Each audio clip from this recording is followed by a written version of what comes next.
Hello, everyone. My name is Amber Smalley. I am the Elementary Science and Social Studies Resource Teacher for Mobile County Public Schools. I am also very temporarily the Elementary Reading Supervisor. I'm sure most of you have heard that I have already made several mistakes um, during this adoption period. I am going to go over some of the information that came to you on December 22nd from Miss Moore's office. It came from her secretary, Joy. And then I am going to tell you some of the updates to that information, the corrections and the clarifications to what I originally sent out. So, first of all, you're going to have a class schedule change. Science and Social Studies will no longer be integrated into the reading block. K2, you will now have 150 minutes for ELA, which frees up 30 minutes for science and/or social studies. 3 through 5, you have 120 minutes for ELA now, and so that freed up 60 minutes for science and/or social studies for you.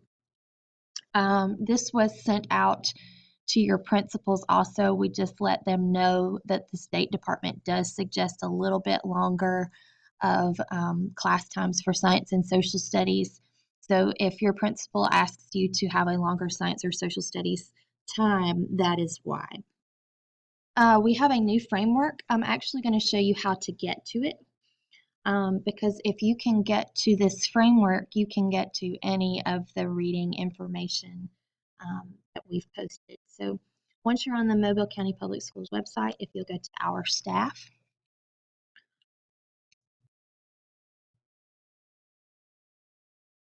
academic affairs, and then scroll down to ELA K5.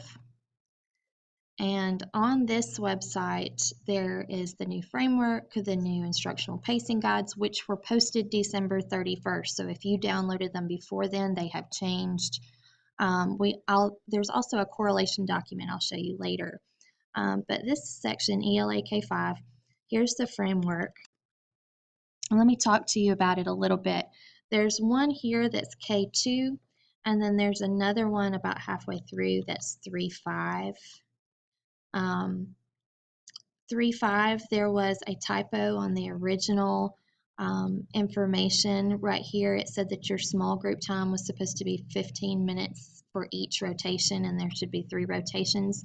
That's funny because you would not have enough time to do that. You've only got 20 minutes for small group now. You also have a tier 2 time, but there's less time for a small group than there used to be. 3.5, you've got 55 minutes for whole group, and kindergarten through second grade, you've got 60 minutes for whole group. You've got a lot more time for whole group because Wonders uses a lot of their core components during whole group, and so we wanted to give you plenty of time to get all of those components in. Now let me explain that a little bit because these 2 times end up being kind of flexible. There's going to be at least 2 days a week that you use every bit of those 60 minutes, 3.5, every bit of those 55 minutes. But then there's going to be other days where you don't have enough core components to fill 60 minutes.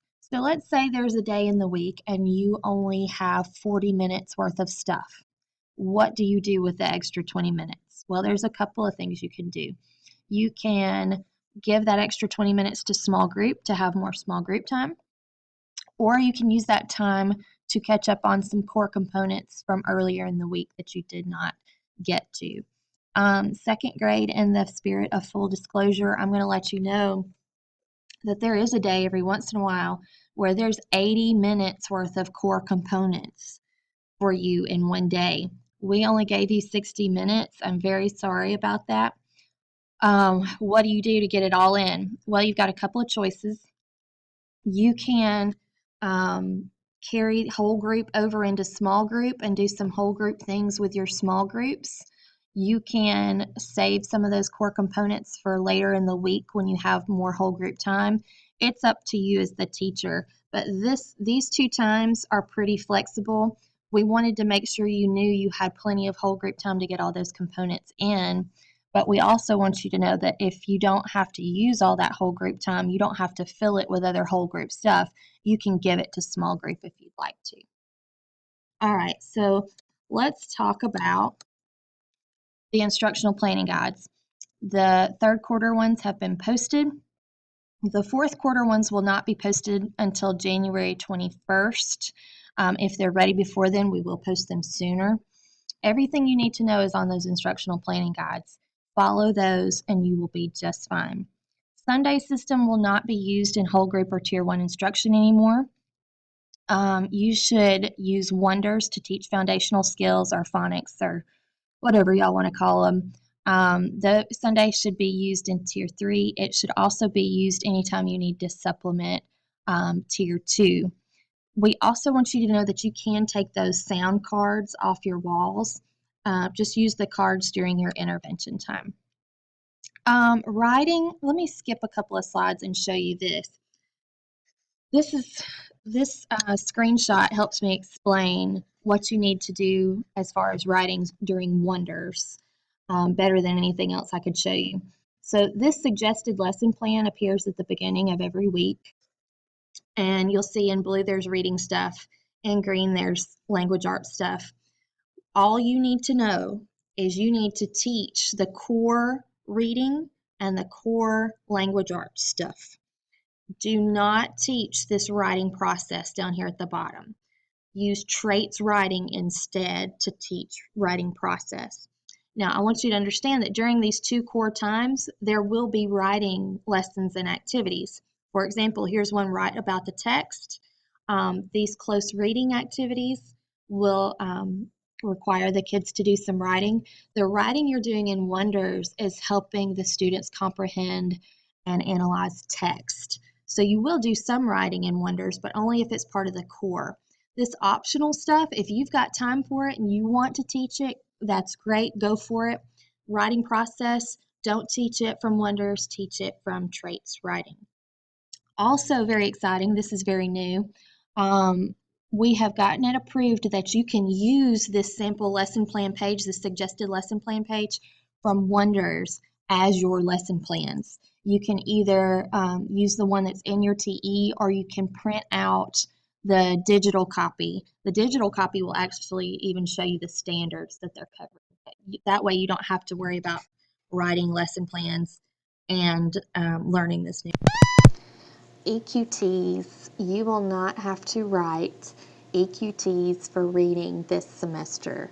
What we're going to do, this has changed. It's actually changed a couple of times. I'm so very sorry. But all grade levels, kindergarten through 5th grade, you're going to give the first Wonders benchmark assessment for your EQT for quarter 3, and you're going to give the second Wonders benchmark assessment for your EQT for quarter 4. Now let me give a disclaimer here. We at Central Office, we are going to go through those benchmark assessments and we are going to ensure that students have had instruction on all the standards the benchmark assessment assesses. It may be that we need to tweak those benchmark assessments a little bit. We will let you know in plenty of time for EQTs. We are going to make sure that these are fair for your students and that they are relatively easy for you to administer. There are 2 ways you can give the benchmark assessment. You can give it on the computer online.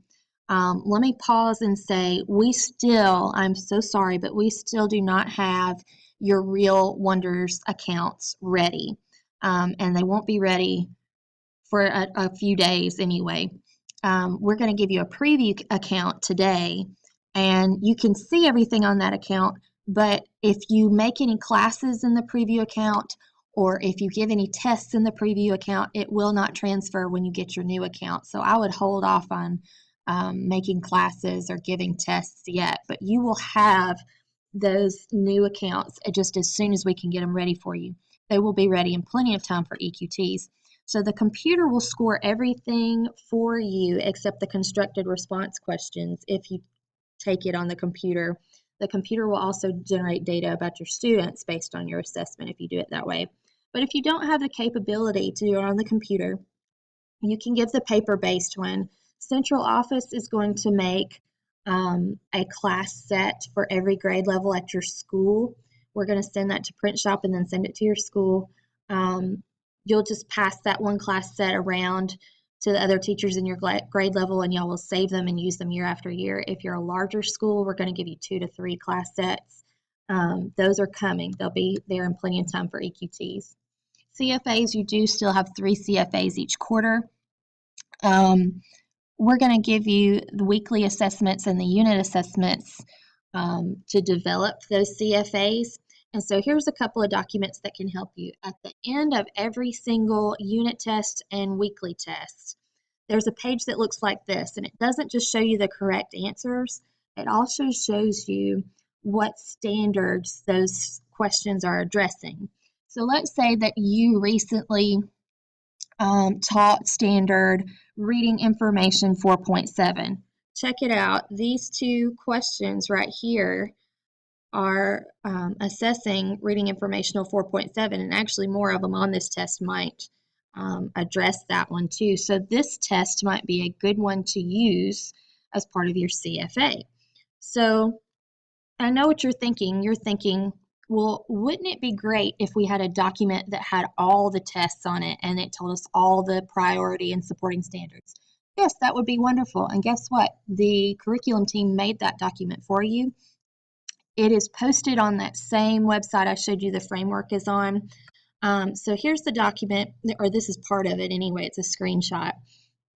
And it shows you this test was from Unit 4, Week 1, and it had 6 questions for this priority standard.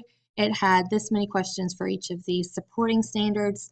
And if I take you back to that page that we were on earlier, that ELA K5 page, if you scroll down to the bottom where you usually find your instructional planning guides, in the same folder as the instructional planning guides, at the very bottom in every one of them, there's a document that is called Unit Test Standard Correlation, which is kind of misleading because it's also the weekly test, but it shows you all the tests that you have available to you and all the standards so that you can develop really solid CFAs.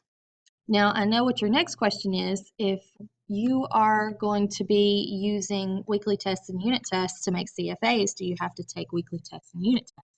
No. Whether or not you give the weekly assessment or not is completely up to you as a teacher.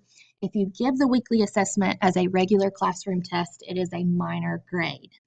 And you're going to want to give some as classroom tests just because they're really good tests, and you won't use all of them to create CFAs.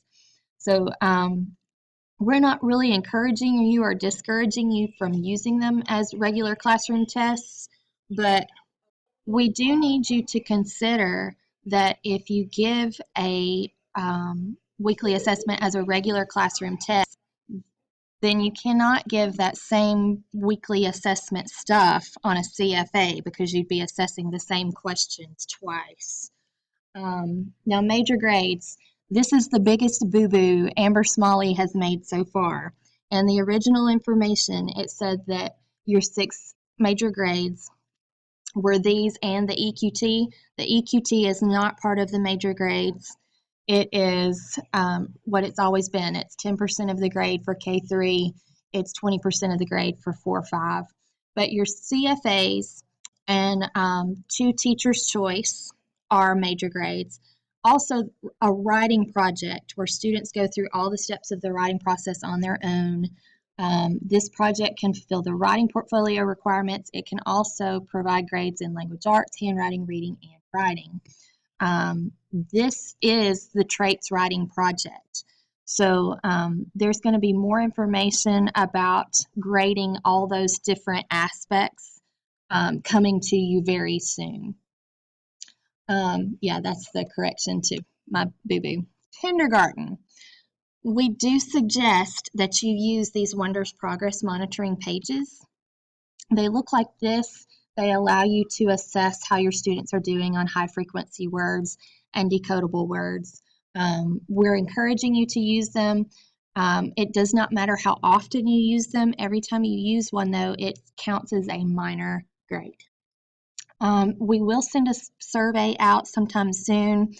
Well, not soon, at the end of the quarter, so that we can get feedback about how all this Wonders and new reading stuff is going, so that if we need to tweak some things, we can get it changed for you. There's my email address. If you need anything, you had any questions, if I have made any more boo-boos, please let me know. I'm very, very temporarily the reading supervisor. I am trying very hard to do a really great job for y'all. Thank you so much for all you do. Have a wonderful rest of the school year.